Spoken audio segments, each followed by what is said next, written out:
Bonjour à tous, c'est Willow et on se retrouve aujourd'hui pour une vidéo Lorcana.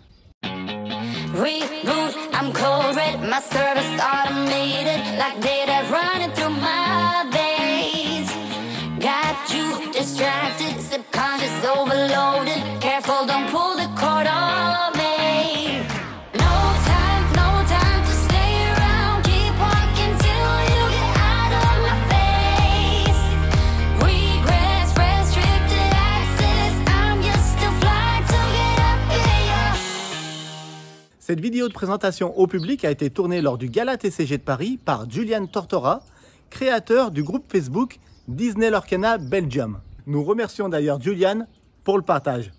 Donc messieurs dames, bienvenue, je m'appelle Storm et je suis très heureux de vous présenter Lorcana en avant-première mondiale. C'est ici sur ce salon ce week-end qu'on présente pour la première fois officiellement les mécaniques de gameplay et il n'y a jamais autant de cartes qui ont été révélées et notamment aussi de nouvelles mécaniques. Donc, Lorcana, c'est un univers extrêmement vaste, d'accord? C'est un jeu qui se veut inclusif, et vous allez voir, il y a plein de choses qui ont été faites pour que le jeu soit à la fois très accessible pour les nouveaux joueurs, pour les plus jeunes, mais aussi du coup pour les joueurs expérimentés qui veulent faire du bon gros combo, qui veulent pousser le jeu d'un point de vue compétitif. Mais en plus de ça, on verrait il y a deux trois petits ajustements qui ont été faits, notamment au niveau du système de rareté. Vous avez souvent un système de couleurs, or, argent, bronze, etc. Sauf que pour une personne daltonienne, tout ça, c'est pas terrible. Donc on a aussi mis un système de symboles où c'est le nombre de fragments qui composent le symbole qui vous donne une idée de la rareté de la carte. Donc plus il y a de fragments qui composent le symbole, plus la carte est rare. Donc, dans Lorcana, vous incarnez une sorte de magicien des arcades. Vous êtes des illuminateurs, des illuminatrices, et avec ce pouvoir, vous allez pouvoir utiliser la magie de l'encre. Et avec cet encre, vous allez pouvoir donner vie à des fabulations, à des illusions de personnages de l'univers de Disney. C'est d'ailleurs pour cette raison qu'il peut très bien y avoir deux Aladdin sur la table. C'est logique. Voilà. Et donc, ces personnages qui viennent des univers de Disney, ils peuvent appartenir à plusieurs sortes. Vous avez les storyboards. Les storyboards sont des personnages qui viennent directement, en fait, ce sont exactement les mêmes que dans le film d'animation Disney. Vous avez les dreamboards, qui sont des versions légèrement altérées, comme le Capitaine Crochet, qui à la place d'un crochet va avoir directement une épée. Voilà. Ou encore mes préférés, comme le Hades qui est là, vous avez les Floodborn. Les Floodborn, ce sont des personnages qui viennent de dimensions parallèles, de réalités alternatives. Cet Hades là, par exemple, tout simplement, il a vaincu Hercule et Zeus dans son univers, Hades, roi de l'Olympe. Voilà.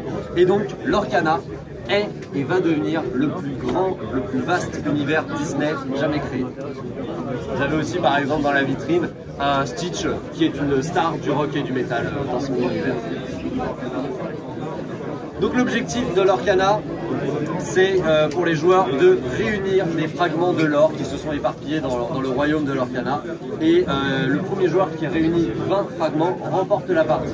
Donc dans les decks de démarrage, vous avez des jetons, vous avez des compteurs de fragments qui vous sont fournis pour pouvoir le faire très facile. Donc chaque joueur commence sa partie avec 7 cartes en main. La seule exception aussi, c'est que le premier joueur, lors de son premier tour, ne pioche pas de cartes. Pour vous faire une idée, qui joue à des TCG ici? Lesquels? Magic. On a, tu m'as dit, ouais, Flash, ok. Yu-Gi-Oh! Du coup, tu collectionnes. Ouais. Donc, alors les joueurs de Magic vont pas être, et du coup de Flash, un peu par association, vont pas être dépaysés, puisqu'en plus ce sont des anciens de Wizard of the Coast qui ont aidé qui ont travaillé sur le développement de Lorcana. Donc vous allez voir, il y a pas mal de choses qui reprennent au niveau des mécaniques, mais vous allez voir que Lorcana est un jeu vraiment très original. Déjà par exemple, c'est le seul TCG dans lequel vous pouvez gagner sans jamais attaquer, sans jamais nuire à votre adversaire. Vous pouvez très bien vous cacher derrière des remparts de défense et faire vos combos pour aller récupérer les fragments de l'or dont vous avez besoin pour remporter la partie. Voilà. C'est un jeu qui se veut extrêmement riche de différents types de gameplay. Du coup, on a les cartes qui sont en main. Tac, tac, tac, je vais vous présenter une première carte de Lorcana. Voici le Capitaine Crochet qui est un Dreamboard justement, qui est le Capitaine Crochet qui a un sabre à la place du crochet. Donc la carte est ainsi faite, vous avez l'illustration, vous avez le nom Capitaine Crochet, mais vous avez aussi la variante de ce Capitaine Crochet. C'est très important parce que vos decks vont faire 60 cartes et vous pouvez jouer jusqu'à 4 fois la même carte dedans. Mais vous pouvez très bien avoir 2 variantes de Capitaine Crochet, ce qui vous permet d'avoir en tout 8 Capitaines Crochet au maximum, et ainsi de suite. Ensuite, vous avez une couleur qui est attribuée à la carte. Ici, grise, c'est une carte acier. Mais vous avez aussi des cartes rubis, saphir, émeraude, améthyste, ambre, etc. Pas de système de force et faiblesse ici. Simplement, ça va vous donner des indications sur le style de gameplay que vous allez avoir. Il y a des styles qui vont être plutôt agressifs, plutôt orientés vers la pioche, vers le contrôle, etc., etc. En plus de ça, les personnages ne sont pas liés qu'à une seule couleur.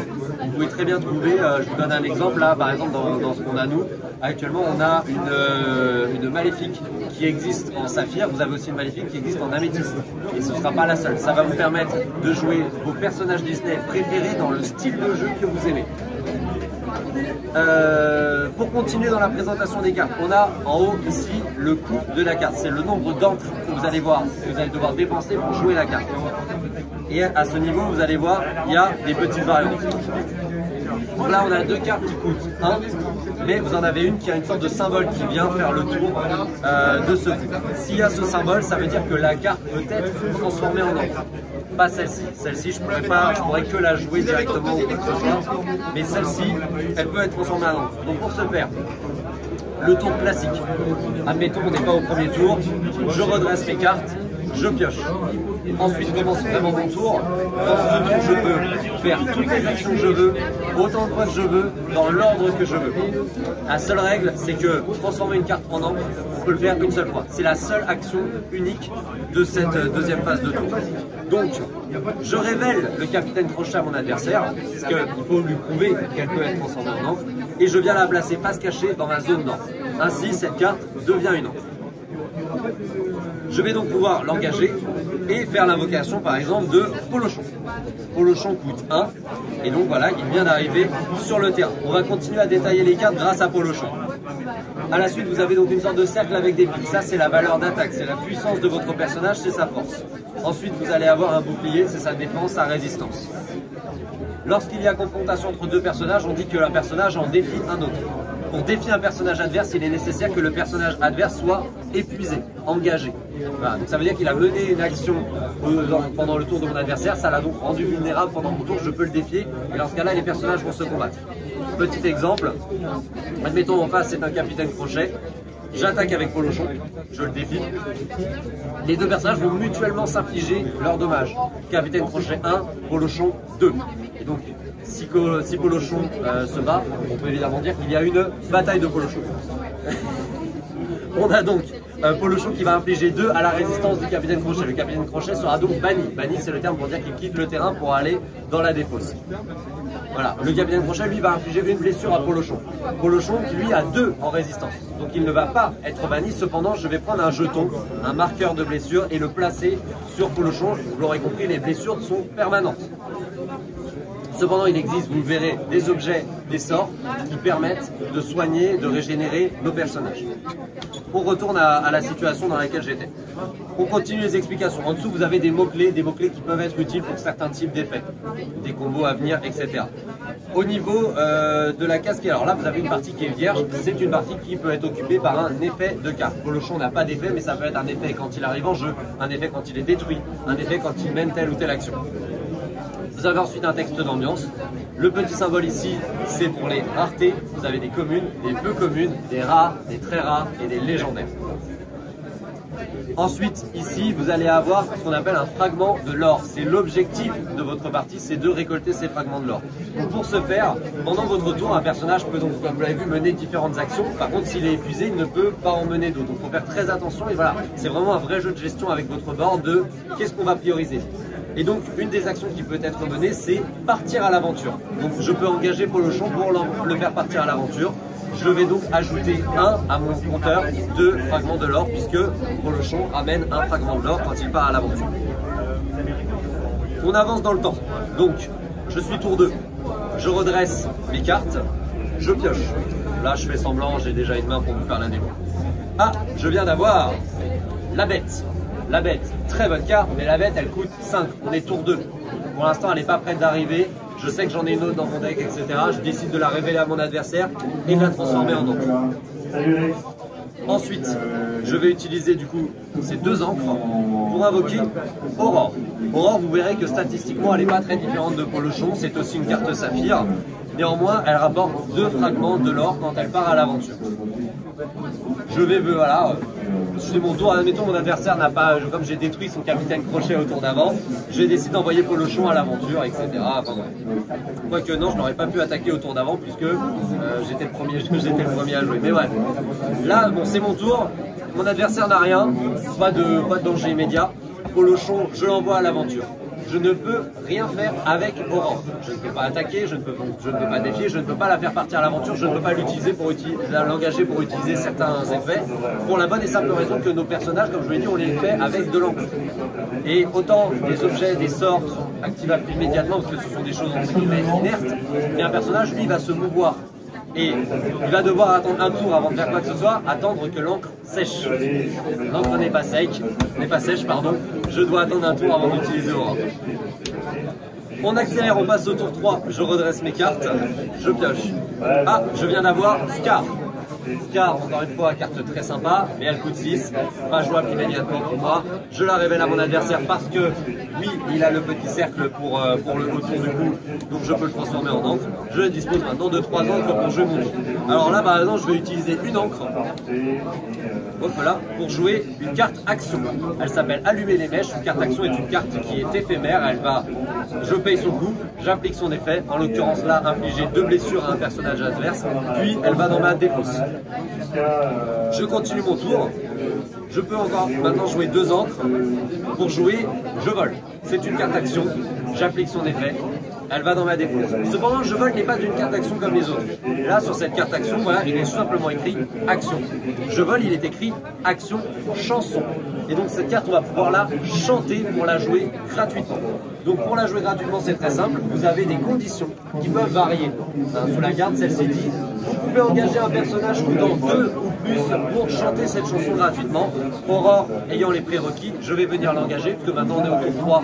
Donc Aurore, elle a séché, je peux l'engager pour jouer du coup gratuitement, je vole. J'applique ses effets, je la mets dans ma défausse. Donc grâce au fait d'avoir chanté la chanson, j'ai économisé 2 encres, donc je vais pouvoir m'en servir pour jouer autre chose. La poêle à frire, incroyable ce truc, extrêmement sous-coté comme arme de corps à corps. La poêle à frire est un objet, les objets vont également appliquer des effets dans la partie, sauf que eux ils restent sur le terrain. Alors les objets se jouent de différentes manières, par exemple, pendant mon tour je peux décider de bannir la poêle à frire pour dire que l'un des personnages de mon adversaire ne pourra pas attaquer au tour suivant. Cependant vous avez également par exemple la fourchette dans l'univers de la petite sirène qui dit la chose suivante: vous pouvez engager cette carte pour soigner une blessure à l'un de vos personnages. Vous l'aurez compris, j'engage la garde, je soigne une blessure. Au tour suivant, comme je redresse toutes mes cartes, je pourrai à nouveau l'engager pendant mon tour pour soigner une autre blessure. Également, vous avez d'autres cartes comme celle-ci. Celle-là, c'est déjà une de mes cartes préférées. Elle va être méta, j'annonce. Elle va être incroyable dans les decks Saphir. Le panier de noix de coco, ça vient de l'univers de Ayana.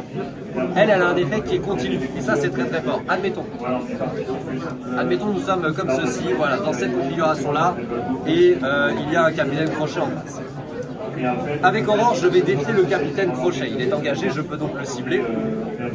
On va s'échanger des dégâts. Le capitaine crochet est banni. Aurore récupère une blessure. Je vais donc maintenant pour... voilà, on va dire que c'est comme ça. Je vais pouvoir utiliser une encre pour jouer Polochon. L'effet du panier de noix de coco dit à chaque fois que je joue un personnage, je peux soigner une blessure à un autre de mes personnages. Donc en ayant joué Polochon qui de toute façon ne pourra rien faire ce tour puisque c'est le tour où il arrive en jeu, je déclenche l'effet du panier de noix de coco, je soigne Aurore. Ce qui permet à Aurore d'avoir ses 2 points de résistance pour le tour de mon adversaire et donc éviter d'être détruite par une carte un peu trop faible ou des choses comme ça.